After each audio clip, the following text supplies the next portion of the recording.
सगळ्यांना good morning. आणि सकाळी सकाळी कामाची गडबड सुरू होते. आता बाई म्हटलं की तिला काही कामं चुकतच नाही, कुठेही जा कामं तर करावीच लागतात. आणि माझंही तेच चाललं होतं. घरातली सगळी कामं आटपून घेतली आणि उपवास असल्यामुळे आता तर काही स्वयंपाकाचा विषय नाही, थोडंसं निवांत राहतं.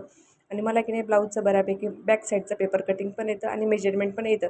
पण असं आहे की समोरचा कधी शिकण्याचा प्रयत्न केलाच नाही आणि असं वाटत होतं की देवा की नको कशाला शिकावं लागतं किंवा काही गरजही वाटली नाही. पण आता असं वाटत आहे की नाही आपल्याला यायला पाहिजे आणि तेच मग आज चाललं आहे. म्हटलं चला आता बॅक साईडचं येते, पण तेच अगोदर मेजरमेंट आणि कटिंग पेपरवरती करून बघावं, कारण की जर काही विसरलं असेल तर मग चुकलं वगैरे तर उगाच कापड खराब व्हायला नको. आणि त्याचं सुरू होतं. आणि जे ब्लाऊज आहे माझ्या फ्रेंडला छानपैकी येतं, मग ती समोरचं जे आहे किंवा पूर्ण ब्लाऊज आहे, जर काही मी चुकले किंवा काही लागलं तर ती मला मदत करू शकते. त्याच्यामुळे म्हटलं चला आता हे इकडे वेळ आहे तर थोडंसं करायला काही हरकत नाही.